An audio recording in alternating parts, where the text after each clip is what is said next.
All right, well, this is Venning for Conscious Mosaic. Hi. Alex McVey was supposed to be here, but he isn't here, so I'm not really sure. Ah, Oh, okay. So I guess we are going to talk about the ritual. Yeah. yep. Hi, Alex. Uh, All right, so in this video, we're going to start by talking about the book, The Ritual. So there's book and movie versions. And in the book, there are four protagonists. Is that mhm. correct? Yep. Hutch, Dom, Phil, and Luke. And they, unlike in the movie where it starts out with five protagonists, there's just the four of them in Sweden on their hiking trip to relive their college days. And that's also one of the driving forces of contention between the quartet of them because the two of the three other guys feel like Luke has not grown past this point. So is it kind of a coming of age story for him? Yeah, a lot of it is pretty much like a coming of age story, whether it's stuff Luke has to deal with in his own mind or plot devices that have him, as most young male protagonists are in coming of age stories, alone at for a good chunk of the novel. So I haven't read this novel, but when you were speaking to me about it, one of the things that really captured my interest was all the Norse mythology, Norse symbolism in it. Can you tell us a little about that? Yeah, there's a lot of symbolism with like Odin and runes, and there's like runes strewn throughout the locations that Luke and the other three of his friends encounter. Like at the creepy old cabin, there's runes all over the walls, and at this little rundown church they find instead of Christian iconography, it's the entire archway of the church front door is covered in runes, and um, there's a lot of Odin symbolism throughout the novel, particularly for Luke. Like in one of his battles with the creature in the woods, he loses an eye, whether temporarily or not, I'm not sure because the ending is left open. But it seems Okay. like he loses vision in that eye. He's hung upside down from a tree of sorts. He goes through this intense journey to gain wisdom.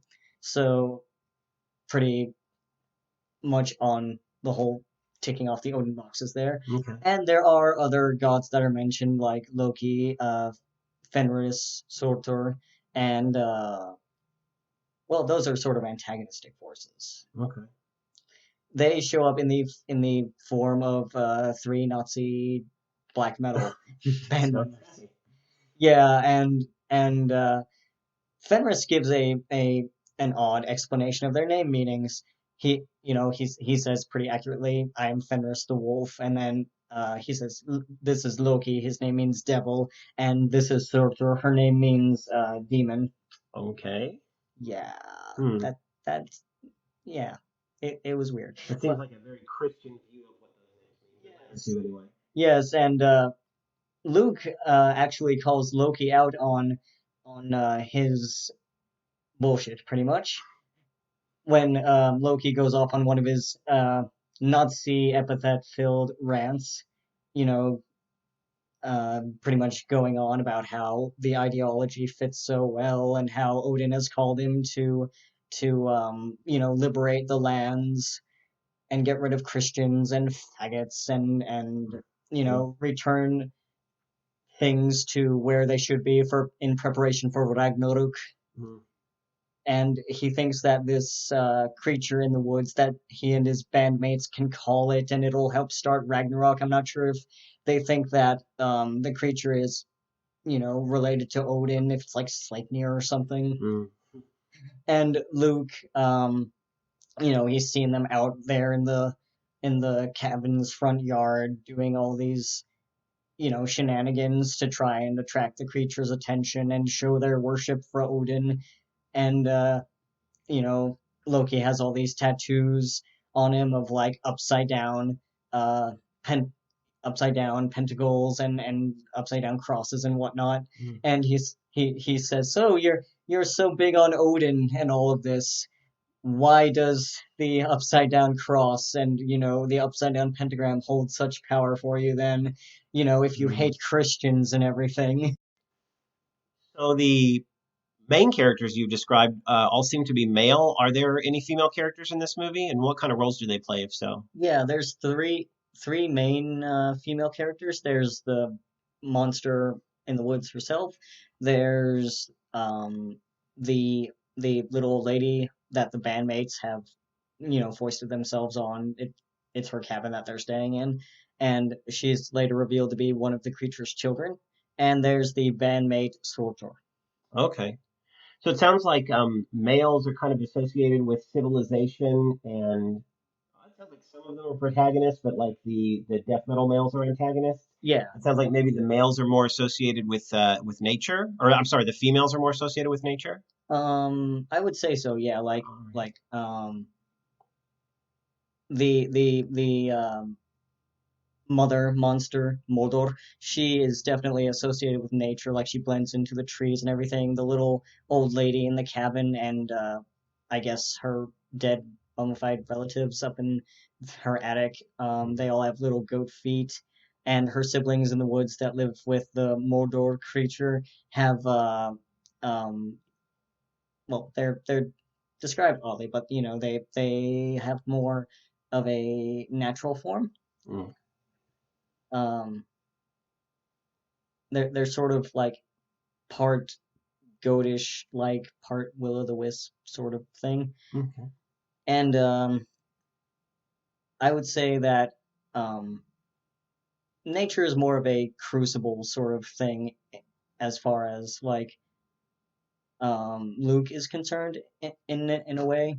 Like Surtur, as far as being an antagonistic female and trying to relate her to nature, she is the only one of the band that is regularly naked, Mm, which goes with that whole nature versus civilization thing. But she sure.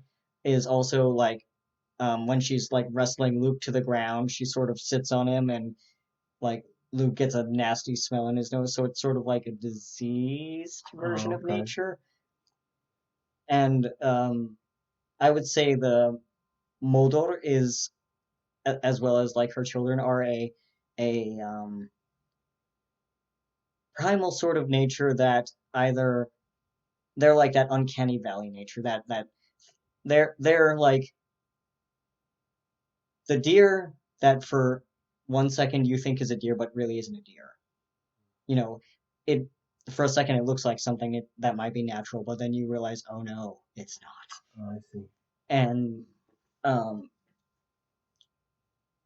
ironically, the monster ends up helping Luke at one point in dispatching Surtur, the last band member, where Luke got the other to himself, and she had run off, and he wasn't sure if she was going to come after him or not. You were mentioning that there are some important dreams or visions in this book. Can you describe some of those? Yeah, the dreams and visions that happen, they happen once for all of the English characters. When they after they spend the night in a creepy cabin that contains an effigy of Moldor Okay. that someone who used to live there made, probably the same person that placed all of the runes around the cabin, and each of them have a different dream. We only get to see Luke's dream. And what's interesting about these dream sequences is that it comes in the form of a second person point of view, Hmm. where um, like the most of the book is written in third person limited, and then it switches to second person for Hmm. the entirety of the dream, except for when Luke is waking up, or who. Well, yes, it's mostly Luke's that it focuses in on, and it'll for a moment go to first person and then back to third. Interesting. And the in the dreams, in the first dream, he's interacting directly with Moldor, and it seems like she's testing all four of them somehow. Whether it's a predator and prey thing strictly, or if she's more testing their mettle, seeing what their resolve is like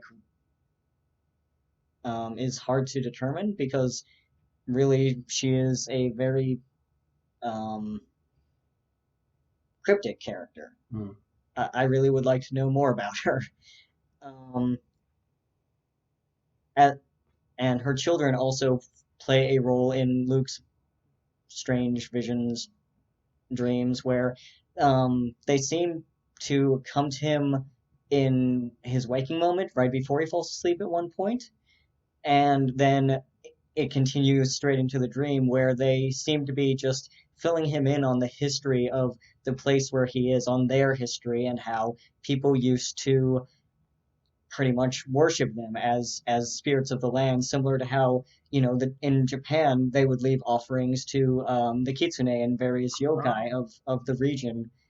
Um, the people here in this area of Sweden in the book would leave offerings to um, Moldor and her children, Okay. especially this little enclave here, which contained a lot of her more human children.